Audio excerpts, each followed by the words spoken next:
Okay guys, we are gonna go test the car. Andrew's gonna ride. Dave is in the other car. And we are gonna go out for a quick sec. Test it out. These are the new mags. And we installed a hydro back e-brake, which I'll talk about later. You can adjust it however you want, like seat or... Normal car ba ito? Normal car ba ito?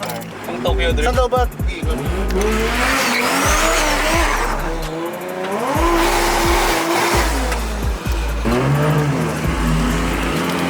So I'm used to driving with one hand naman.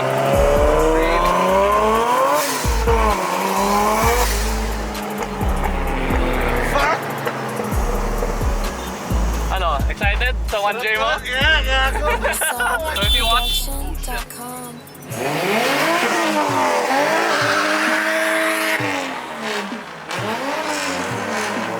So yeah, kung hindi nyo alam, Andrew beside me is gonna get a 1J in his Alteza. Pinakita ko yun sa last vlog, I think, or the first vlog when I visited DMF. So watch that if you wanna, or just keep watching the vlog if you wanna keep updated on Andrew's 1J. Makikita natin yun soon. Soon ba? Soon yun, supposedly. Ano pa bang ginagawa? Wala, for under chassis parts na. Ah, okay. Oh, mabilis lang yan. So guys, I didn't take much video of what me and Andrew were doing, but I'll put clips here of what he took on his phone because we were taking the car around with Jets S15 and this. So we took those two around the block, just to test it. I was feeling out the hydro vac.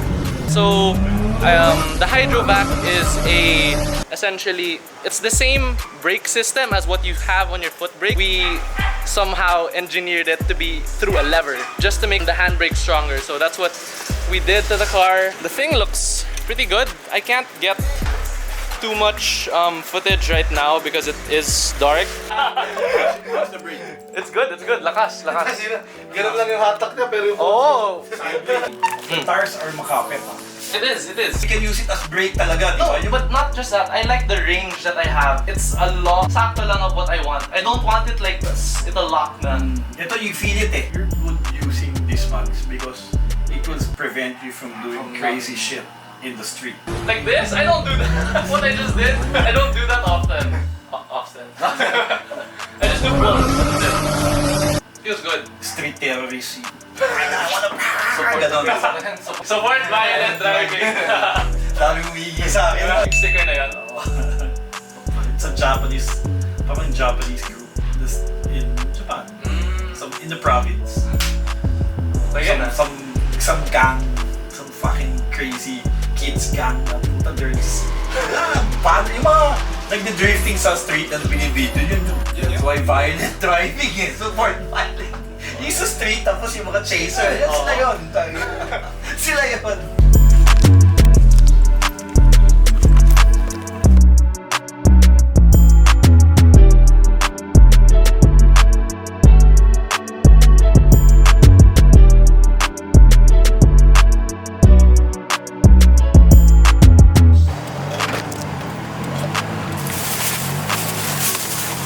Matt and Carl. Say what's up to the vlog, boys. Yo, what's up? So we are now here at the gas station and we just picked up some ice. I fueled up the car again. It is actually 8:30. We are a bit late, but again, I am not racing, so it doesn't really matter. I think the practice has started, so we'll get to catch that. And we bought some ice for our cooler because we have some beer. Because we are just watching, so what better else to do than drink and watch cars go sideways today. The car is there. I'm just waiting for Dave, boys, to help me change the tires.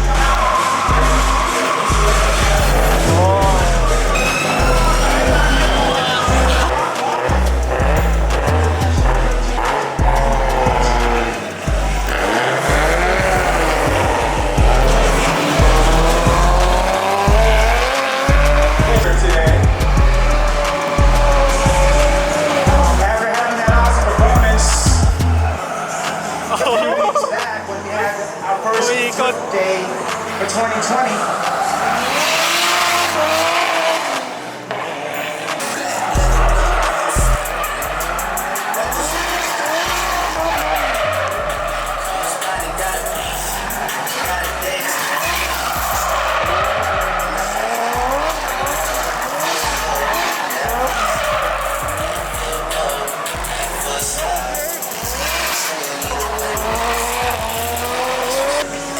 we out here every day with it. I'ma show you how to get it and go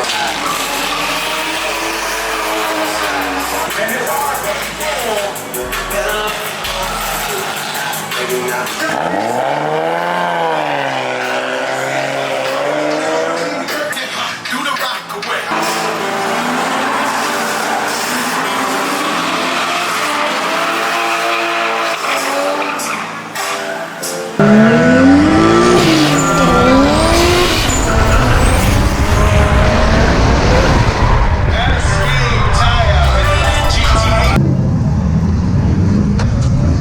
Siya ulit mauna. Kaya siya nag-spin out ulit siyang gulong. Give him space. Okay, okay. Give him at least 3 to 4 cars. Okay.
but we're just saving the tires for later, for when the event ends, and that's when we'll go out again. We're just gonna wait till this is all done, and then we'll go for a few runs and then head back home.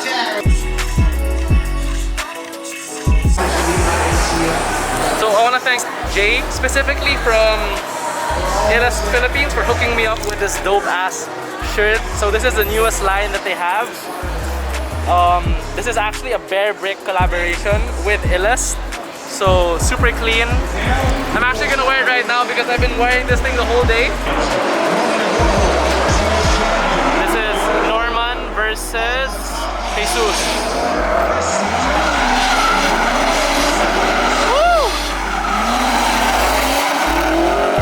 Honestly, it looked like Jesus won that. Matt, Carl, friends from first year, I think like first year. Yeah, first year. So yeah, they went with me today. Ano kaya? Golf vlog kaya? Tapos lasing lang. Joke lang. My mom's gonna see this. Oops.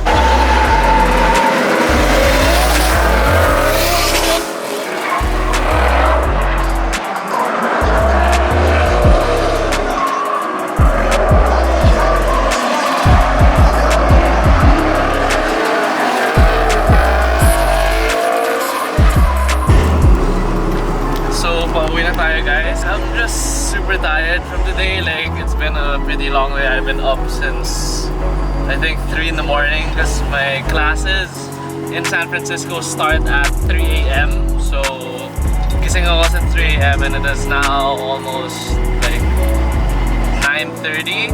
So it's been a pretty long day. Yeah, sorry about not getting a lot of footage. I'll put whatever I have in this video, even from my phone, so you guys can see that. I will update you guys on what happened with my car because right now, okay, medyo, all I can say is medyo bugbog. Right now, habang minamaneho ko, I don't hear the turbo spooling that much. It might be just super hot. Titingnan natin yan mamaya pagdating sa bahay, and hopefully tomorrow maayos na. Papalamigin ko lang yung makina. And we'll see from there. Stay tuned for more content and I will be uploading more stuff soon.